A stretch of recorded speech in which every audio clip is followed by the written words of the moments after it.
ही घर में ये एहसास दिलाकर पाला गया कि औरतों को बोलने का हक नहीं है। अरे ममता, जरा जल्दी जल्दी हाथ चलाओ। रोज ऑफिस में देर पहुंचता हूँ तुम्हारे कारण।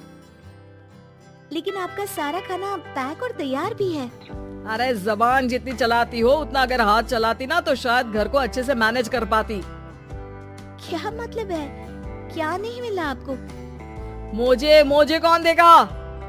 ममता भागकर पति को मोजे देती है। वो हर किसी का ख्याल रखती, लेकिन उसके घर में रोज का रोना लगा रहता। अरे माँ, आज स्कूल में टीचर ने मुझे फीस के लिए डांटा। माँ, मुझे अच्छा नहीं लगता कि स्कूल में फीस के पैसों के लिए मुझे कोई भी बात सुनाए। अरे पर बेटा, ये तो पापा करते हैं ना, सारा ऑनलाइन। मुझे तो इसकी जानकारी भी नहीं है। हाँ हाँ, बना लो बच्चों के सामने मुझे बुरा।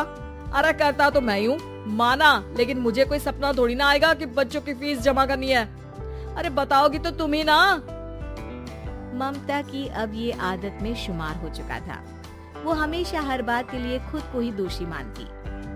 एक दिन वो पड़ोस की दोस्त से कहती है, समझ नहीं आता यार, मैं इतनी डम कैसे हो सकती हूँ। बात तो सही भी है ना। अब पति बेचारा नौकरी करे, पैसे कमाए, या फिर ये देखे कि बच्चों की फीस का वक्त है। क्या करूँ यार। पता नहीं, मेरे पति तो सारा काम खुद ही करते हैं। वो तो कहते हैं कि तुम थक जाती होगी, सारा दिन घर बाहर बच्चे। तो अच्छा, ऐसे भी पति होते हैं क्या?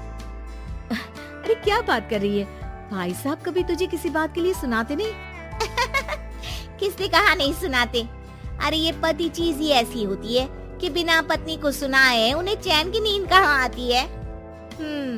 तो तू भी परेशान रहती होगी कि कैसे, क्या, कब भूल गई। अरे वो तो मुझे बस इस बात के लिए ताना देते हैं कि मैं वक्त पर खाना क्यों नहीं खाती या पार्लर जाकर अपनी साज सज्जा क्यों नहीं करवाती। पड़ोसन बोल ही रही होती है कि ममता के बेटे की आवाज आती है। अरे माँ, क्या हो गया? लग नहीं रहा कि आज आप मुझे पानी भी देगी। अरे कब से खाने के लिए वेट कर रहा हूँ। अरे यार, मैं चलती हूँ, बेटा खाने के लिए वेट कर रहा है। मैंने उसे खाना भी नहीं दिया। अरे 12वीं में पहुँच चुका है तुम्हारा बेटा, उसे बोलो खुद पानी लिया करे। मैंने तो अपने बच्चों को काम करना सिखाया है। अरे यार, खुद की भी तो कोई लाइफ है। माना जब नहीं कर सकते थे तो किया, लेकिन अब इतने बड़े बच्चों की हर बात मानेंगे तो मुश्किल तो अपने को ही होगी। ममता को पड़ोसन की बात में दम तो लगता है, लेकिन करे क्या, आदत भी तो खुद ही ने डाली थी। ममता घर जाती है कि तभी बेटी आ जाती है। माँ, परसों मुझे एक शादी में जाना है। तेरी वो जो लाल वाली साड़ी है ना, उसे दे देना। मैं आज जाकर टेलर को दे दूंगी, वो उस साड़ी से सूट बना देगा। अरे नहीं नहीं तारा, वो मेरी माँ ने मुझे दी थी और उस साड़ी से मेरी काफी भावनाएं जुड़ी हैं। तुमको ना मैं दूसरी साड़ी दे दूंगी। ओके, कोई बात नहीं, लेकिन आज दे ही देना पक्का। तारा माँ की साड़ी से सूट बनवाकर पार्टी में जाती है, लेकिन जब वो पार्टी से लौटती है, क्या है, मैं तो समझ ही नहीं पा रही हूँ। अरे जब वो साड़ी मांगी थी तो ये छल्ली सी साड़ी क्यों दे दी? मैं ही पागल थी जो इस साड़ी का सूट बनवा लिया मैंने। माँ, जानती भी हो कि कॉलेज में मेरी कितनी हंसी उड़ी। तभी वहाँ ममता का पति सुनील आ जाता है। अरे गवार औरत, जब बेटी साड़ी मांग रही थी तो दे देती ना। अरे पापा, इनके तो इमोशंस जुड़े थे उस साड़ी से। ममता इतने सब के बाद भी कुछ नहीं बोलती। मेरी बेटी की बेइज्जती हो गई। मैं बिल्कुल बर्दाश्त नहीं कर सकता ये। मैं नहीं चाहता कि मेरी बेटी से कोई भी ज्यादा सुंदर लगे पूरे कॉलेज में। जी, वो पढ़ने में तारा बिल्कुल अच्छी नहीं है, उसकी पढ़ाई पर आप ध्यान दीजिए ना। अच्छा, अब तुम मुझे बताओगी कि मुझे किस पर ध्यान देना और किस पर नहीं। रमेश जैसा ही ये वाक्य पूरा करता है, ममता की बेटी और पति उस पर जोर जोर से हंसते हैं। अरे ठीक है ना, पता ही नहीं चला कि कैसे वक्त इतना बीत गया। अरे कैसे पता चलेगा माँ, हम लोगों के पीछे जो तू बैताल की तरह चिपकी रहती थी, तुझे कैसे वक्त का पता चलता। ममता को पहले सास ससुर, फिर पति और बच्चों की तरफ से इस तरीके की बातें सुनकर उसका मन बहुत दुखी रहता था। एक दिन, सुनो ना, बहुत दिनों से कमर के नीचे बहुत दर्द रहता है। कल मैंने देखा तो एक फोड़ा था। अरे ममता, एक बार अपने पति से बात करो, वो तुम्हारा फोड़ा डॉक्टर को दिखा देंगे। अरे नहीं नहीं, वो तो गुस्सा हो जाएंगे। अरे क्यों गुस्सा हो जाएंगे? तुमको दर्द है? हाँ, लेकिन वो यही बोलेंगे कि ऑफिस जाऊं या फिर तुम्हें लेकर डॉक्टर के पास। तो बेटे से ही बात कर ले। अरे वो तो मैं कर लूं, लेकिन फोड़ा है ऐसी जगह कि उसे बताते मुझे शर्म आएगी। लेकिन कुछ ना कुछ तो करना जरूरी है ना। ऐसे कब तक फोड़े के दर्द से तड़पती रहेगी? अब तो सोच रही हूँ कि इनसे बात कर ही लूं, वरना दर्द के मारे कहीं मर ना जाऊं। लेकिन शाम को। ममता, क्या किया तुमने आज? खाने के डिब्बे में कैसा खाना दिया था? दाल खराब हो गई थी। कब की थी?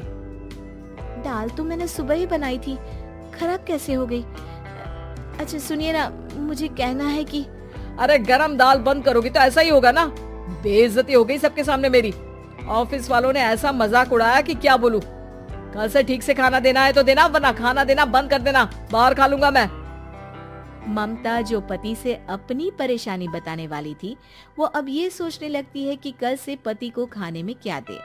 अगले दिन ममता थकी थकी सी हालत में, आप लोगों के लिए नाश्ता बना दिया है, खाना बनाने की हिम्मत नहीं है आज तो।